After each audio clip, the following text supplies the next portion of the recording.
So, what does it really take to be a great neurofeedback practitioner? It's not just about the fancy equipment or the promise of some high tech fix. The real work, the stuff that truly matters, it's all deeply human. So, let's dive in and see exactly what that means. And this quote right here, it just perfectly sets the stage for our whole conversation.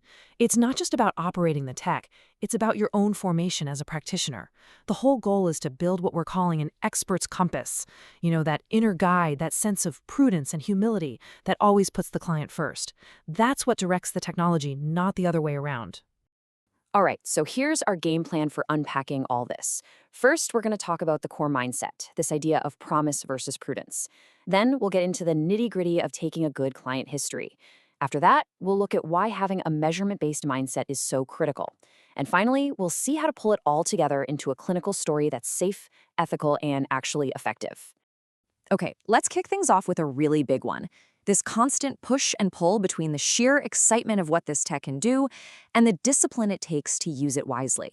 I love how this slide breaks it down. You've got these two totally different ways of thinking.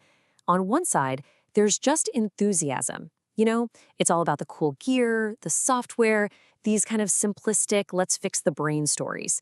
But on the other side, you have formation. And that's a whole different ballgame. It's about being a disciplined observer, being humble enough to admit what you don't know, and always putting the client first.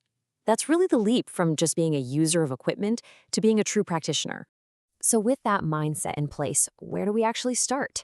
Well, before a single sensor ever touches someone's head, a good practitioner needs to do some serious exploration. You've got to chart the whole human landscape of the person you're working with. And this isn't just random questioning. It's a really systematic process. Yeah, you start with what's the main concern, but you have to broaden out from there fast. You're mapping out their whole world, their biology, their psychology, their social situation.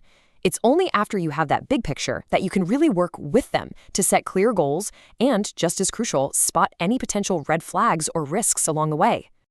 And wow, look at this list. This really shows you just how deep you have to go. I mean, we're talking about everything from their medical history and medications, which obviously can affect brain function, all the way to their sleep patterns, which are so important for regulation. You have to ask about trauma, substance use, any cognitive concerns they have, even their family and social life. This is so much more than a checklist, right? This is about getting a picture of the whole person. Okay, so you've got this incredible, rich personal story. What's next? Well, the next step is to pair that story with some hard, structured data. This is where we shift gears from just hearing subjective reports to adopting a really disciplined, measurement-based mindset. And here's what that actually looks like in practice. So instead of just asking, hey, how's your anxiety been? You might use a validated tool, something like the GAG-7, and you do it on a regular schedule. You do the same thing for depression with the PHQ-9 or for trauma with the PCL-5.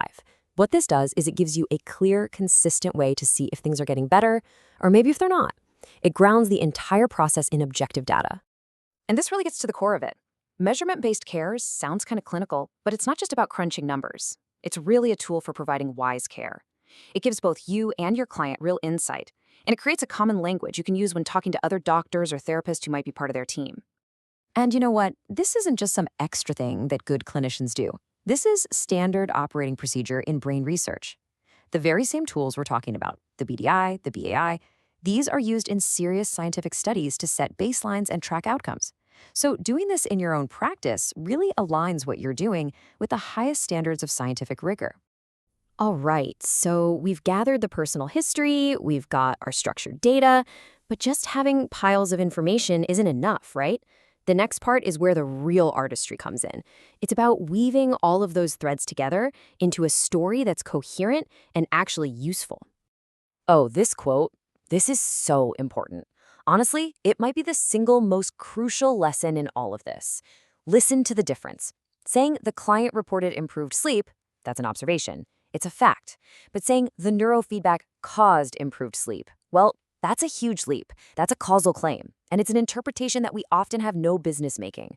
A true expert knows the difference and lives in that space between observation and interpretation.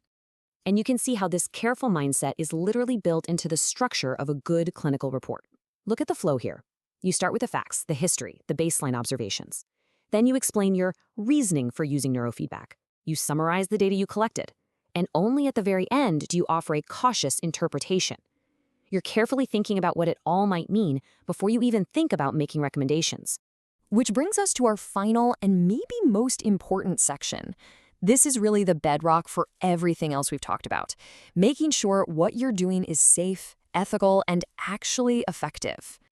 It's so important to remember this. Neurofeedback is not a totally harmless intervention. We're talking about the brain here. It's an incredibly sensitive system. So a responsible practitioner has to be on high alert, constantly watching for any negative reactions. I'm talking about things like increased agitation, worse sleep, sudden fatigue, or new headaches. Any of those are serious red flags. They mean you hit pause and you consult with a supervisor, period. The first rule of this work is, and always will be, do no harm. And so that really brings us to our final thought for today. In a field that's so packed with amazing technology and tons of data, it is so easy to get lost in the weeds, to just focus on the mechanics of the brain. But I hope what we've walked through here shows that the expert's compass, it always points back to the whole person, to their story, their world, their safety, their humanity. So I'll leave you with this question to chew on. When we look so closely at the brain, what are we forgetting to see?